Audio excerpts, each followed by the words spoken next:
Well, today, went to McDonald's, some bitch yelled out the window, "It's a woman too stupid for another man." Well, one of my neighbors said that idiot agent that bullied me that's what he calls me. The woman too stupid for another man. The one, he broke the law of bullying into a false statement. And then a fake agreement that no one can help if you tell someone. And I was crazy if you tell. Department of Justice, what was it? 2715 article. Stops badgering witnesses, victims, and informants. And that includes into a fake agreement that no one can help if you tell someone. There's no way out then. You can't ask for help. And like my friend that worked at the prosecutor's office, that agent can't do that. And the police know they can't go along with it.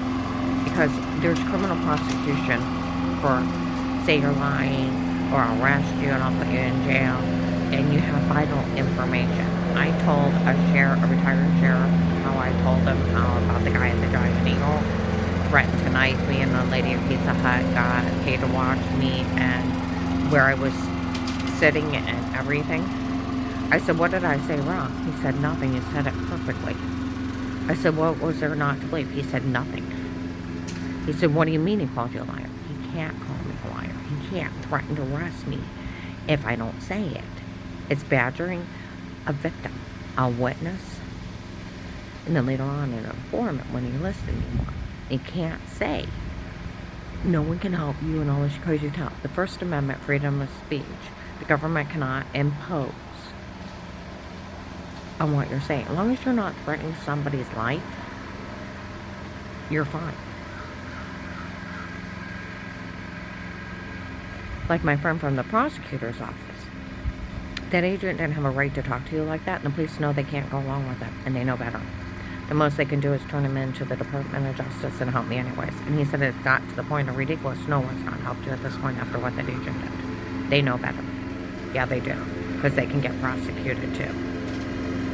For aiding and abetting. It's very illegal. Last night when I pulled on my client, some guy and a little kid, I listened to some of this stuff on the way over here. She's never heard any of us. Little kid's like, "I know, we were joking." They're documentary games to pretend. They know that. Because when the kids get caught stealing, like Officer John said, they made everything up. They just wanted the house ran to Sean Purple. And I don't think retired Judge Pete, so Pete and his wife and his dirty friends, kick in my door once he found Michelle. Okay? 3 days later, and then started stalking me, apparently photoshopping shower scenes, being stupid. And then date rape, drugging me, and lying they had sodium pentothal reports, and I've never talked to anybody. I just had bruises, I got sick on drinks, and I woke up with marks on me. That's not funny. I'm not in trouble for any of it. The police already know they framed me, they drugged me, they photoshopped me while they were stalking me. I'm not in trouble, and they can't look at it. They can just arrest them for it. None of this is funny, and people need to realize how not funny this is. The one retired sheriff I was talking to, he said, I arrested Judge's grandson. He said judges and their families get arrested all the time. Are you sure your ex-husband isn't mixed up with the mafia? Because the only one that gets away with this is the mafia. And that's it.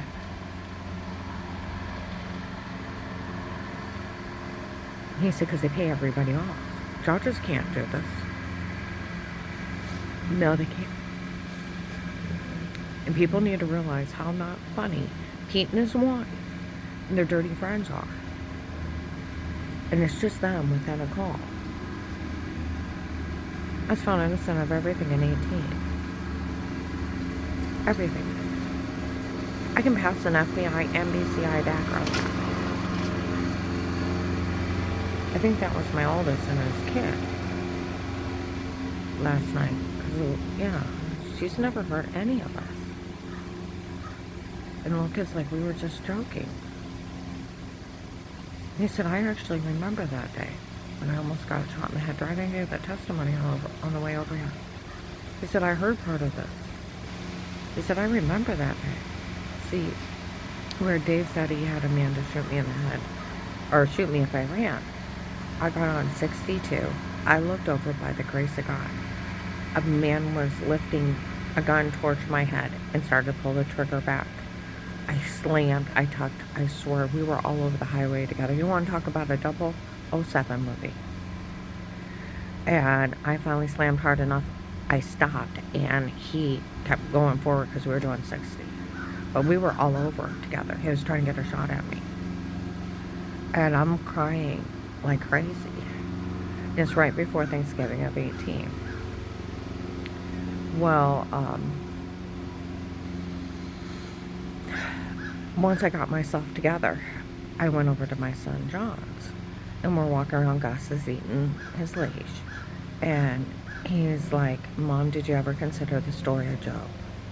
I said, you know, I was looking at the sky, and I wanted to scream, God, where are you? And God was back in that moment when I looked over, and that guy was lifting a gun towards my head and pulling the trigger back. And I looked at him, and I said, you know, someone should have been that man in the rock with a head and put him out of his misery. He looked at me like I was crazy. And he's like, well, Mom, what about church? And I said, I don't like churches. He looked at me like I'm nuts. And he said, well, what about your life, Mom? And I said, my life's worth a 25-cent bullet. And he just looked at me like I was nuts. And I wanted to scream and fall to my knees and beg God, where are you? And God was back in that moment when I looked over. I gave that testimony on the way over here last night. That guy and his kid off in the dark, he's like, I remember that day. And that little kid's like, we were only joking. They're documenting me jokes, and Massillon Police will tell you. Because see, not just the Portage County Sheriff worked that Protect a Life case that agent opened. The Massillon Police, the Canal Fountain, Minerva Undercover Police, some of the Stark County Sheriffs. Worked it. It's a state case. And some of the Canton Police worked it. Anybody can help me. You can't tell someone, if you tell someone the list, you're crazy, and no one can help you. My friend that used to work for the prosecutor's office, that agent don't have that much authority. No one does. And that is another badgering a victim. You can't do that. It's a fake setup. Even my friend said that. It's a fake setup, and the police know they can't go along with it, and he didn't have the authority to say that. And he didn't have a right to call you a liar and bully you into saying you're lying under a threat of arrest. According to the Department of Justice, he goes to jail. And we're August 10th and 11th of 22, Walmart 62 by the hair salon, how they call Vaughn cut a deal. There's even criminal processing for that, taking bribes to badger a witness. There's criminal prosecution for what he did on a recorded line.